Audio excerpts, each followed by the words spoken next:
Luigi's Mansion has always been one of Nintendo's most interesting franchises to me, especially now that Luigi's Mansion videos seem to be doing pretty well. Luigi's Mansion almost feels like its own genre. It's part puzzle game, part action-adventure, part cleaning simulator, and somehow it all totally works. But while I do love catching ghosts and stealing people's money, what always brings me back to these games is the ambience, the atmosphere, immersion, world stuff. The way that the visuals, the audio, and the other creative design choices come together to immerse you in this fictional world. From Luigi's timid humming to the haunting notes reverberating throughout the gloomy manor, all the way to the view of an endless moonlit valley from an open window, this series has continued to possess a certain mystifying spookiness. It's incredible how much the series has changed along its several generations of consoles. Clearly, these games have gotten more and more beautiful, but have they gotten more spooky? Well, improvements in technology have helped depict the spookiness more clearly, but at the same time, the newer games seem to be missing something that the original had.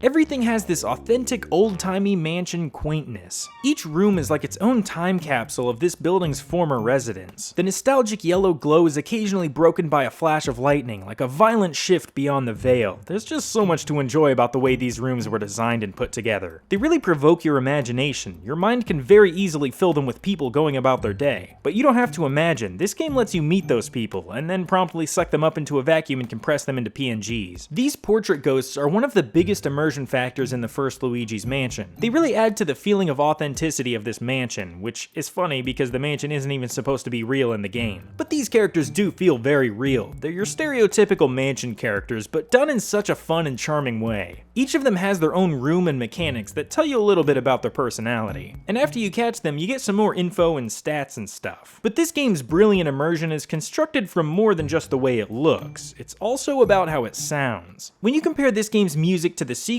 it's so much emptier than the other games, but that's on purpose. This music just sort of lingers. It's spacious and haunting. There are long periods of time where the music just drops out and all you're left with are footsteps and other Luigi sounds. When done intentionally, silence can have the same impact as well-crafted music. And what really makes this immersion work so well is the way it's worked into the gameplay. See, this game is all about feeling your way around the mansion, uncovering little details that'll get you just a bit further. In Dark Moon, the second game, you're given a prompt when near an interactable object. So in a way, the interaction is tied to the interactable object. But in the first game, you can hit a button to attempt to interact with whatever it is in front of you. So you sort of carry the power of interaction with you wherever you go, which definitely makes you feel more like you're exploring an old mansion, not some curated escape room. Adding to this is one of my absolute favorite features of this game that I really wish stuck around, which is the Game Boy Horror. This is pretty much a stationary first-person camera mode. Just having the ability to enter first person is such a great idea in a game like this. It basically makes up for the immersion that's lost by having the game operate from a locked third-person camera. But it doesn't end there. You can also scan things and get a little remark from Luigi, which is something that never gets old. Plus, you can scan portrait ghosts to find out what their weaknesses are.